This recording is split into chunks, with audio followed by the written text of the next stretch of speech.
Pemirsa, menjelang akhir tahun 2024, pemerintahan Presiden Prabowo memberikan kabar gembira kepada para pelaku usaha di sektor usaha mikro kecil dan menengah atau UMKM.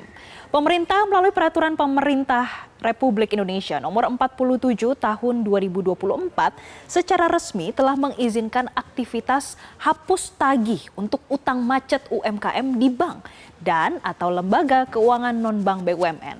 Namun nih pemirsa, insentif ini tidak sembarangan bisa diajukan atau diterima oleh para pengusaha UMKM. Sebaliknya, juga ada sejumlah syarat utama yang harus dipenuhi. Lalu apa saja syarat yang harus dipenuhi? Kami akan mengulasnya dalam segmen Fact Check kali ini.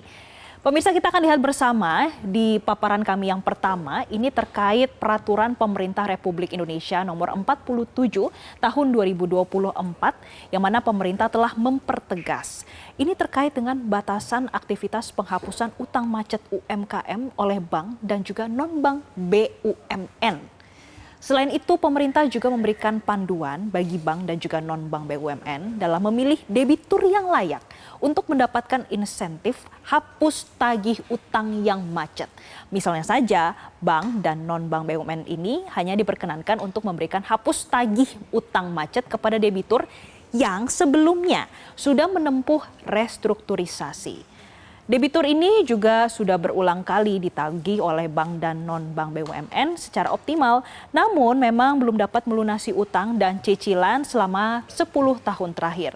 Selain itu, pemirsa, terkait dengan PP nomor 47 tahun 2024 ini juga mempertegas kalau UMKM boleh mendapatkan insentif hapus utang macet dari bank dan non-bank BUMN. Mereka adalah debitur yang merupakan badan usaha yang plafon utangnya mencapai 500 juta rupiah atau debitur perorangan yang pinjamannya hanya maksimal 300 juta rupiah. Kemudian dalam PP nomor 47 tahun 2024 juga menyatakan kalau utang macet UMKM yang diperbolehkan untuk dihapus tagih adalah utang yang merupakan program dari pemerintah nih pemirsa, yang mana sumber dananya dari bank atau non-bank BUMN dan sudah selesai programnya saat PP nomor 47 2024 ini diberlakukannya. Kemudian utang macet UMKM yang bisa diizinkan untuk dihapus tagihkan adalah utang UMKM yang sudah selesai programnya.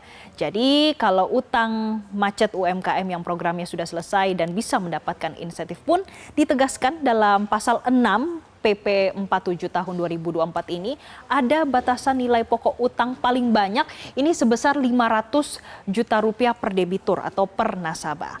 Nah, kita akan melihat nih pemirsa, masih terkait dengan PP 47 2024, ada hal yang tidak kalah penting, yaitu dalam pasal 6 PP 47 tahun 2024, yang mana isinya ini menegaskan kalau utang macet UMKM yang programnya sudah selesai dan bisa mendapatkan insentif pun, ini adalah utang macet UMKM yang telah dihapus bekukan minimal 5 tahun pada saat peraturan pemerintah ini mulai berlaku.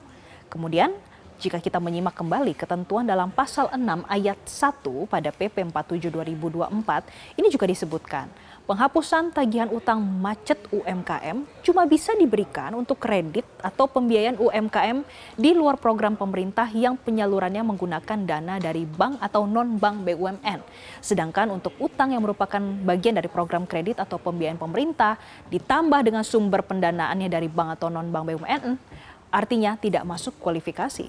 Kemudian pemirsa, kredit atau pembiayaan UMKM akibat terjadinya bencana alam berupa gempa, likuidasi atau bencana alam lainnya yang ditetapkan oleh pemerintah pusat, pemerintah daerah dan juga instansi yang berwenang. Selain itu pemirsa, masih dalam PP 47 tahun 2024, debitur UMKM yang dianggap layak oleh PP 47 tahun 2024 untuk mendapatkan hak menerima insentif ini hapus tagih utang yang macet adalah debitur yang tidak masuk ke dalam program kredit atau pembiayaan yang dijamin oleh asuransi atau penjaminan kredit.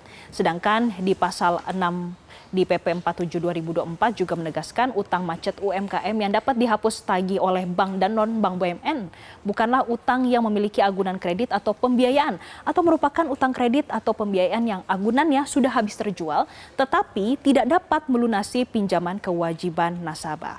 Lalu mengenai hal ini terdapat satu hal yang cukup krusial nih pemirsa. Kita akan lihat di slide selanjutnya yang mana kita mengacu pada pasal 6 tidak disebutkan memang pemirsa terkait dengan larangan debitur untuk mendapatkan insentif hapus tagih utang macet UMKM. Tapi kalau kita berkaca pada ketentuan yang sudah dimuat di pasal 6, jelas ya pemirsa kalau pastinya kredit usaha rakyat atau KUR ini tidak masuk kualifikasi untuk masuk kepada kategori utang macet UMKM yang dapat dihapus tagihkan dan secara karakteristik sumber dana dari program KUR ini berasal dari perbankan termasuk bank BUMN yang merupakan penyalur KUR. Kemudian program ini masih berjalan dan diberikan kepada pelaku UMKM individu atau perseorangan dan juga badan usaha atau kelompok usaha yang memiliki usaha produktif dan layak. Namun belum memiliki agunan tambahan atau visible tetapi belum bankable. Program KUR ini juga merupakan program rutin ya pemirsa dan bukan merupakan program kredit khusus yang diakibatkan terjadinya bencana alam berupa gempa, likuidasi atau bencana alam lainnya. Dan kembali kami tegaskan dan ingat ya kan pemirsa, kalau program kredit usaha rakyat atau KUR ini adalah program pemerintah yang masih terus berjalan dan KUR adalah program yang dijamin kreditnya. Sehingga dari segi karakteristik yang ada memang KUR tidak memenuhi syarat utama untuk bisa masuk ke dalam kualifikasi utang macet yang dapat dihapus tagihkan oleh bank dan non-bank BUMN. Pemirsa, selain beberapa ketentuan yang sudah kami paparkan dalam 3 slide sebelumnya, mengacu pada PP 47 2024, pemerintah juga sudah berulang kali mempertegas profil debitur yang layak untuk mendapatkan insentif perihal hapus tagih utang macet UMKM. Jadi rinciannya nih pemirsa, pelaku usaha di sektor pertanian, perkebunan, peternakan, perikanan, kelautan. Jadi sudah jelas ya pemirsa dan sudah dipertegas ya kalau memang utang UMKM ini bisa diputihkan tapi tentu saja ada syarat dan ketentuan yang harus ditaati. Jadi jangan sampai salah menafsirkan isi dari PP nomor 47 tahun 2024 ini. Aturan ini jelas memberikan lampu hijau untuk aktivitas hapus tagih untuk utang macet UMKM di bank dan atau lembaga keuangan non-bank BUMN. Tetapi tetap ada rambu-rambu yang harus dipatuhi oleh bank dan non-bank BUMN serta wajib dipahami oleh para pelaku UMKM dan juga masyarakat umum.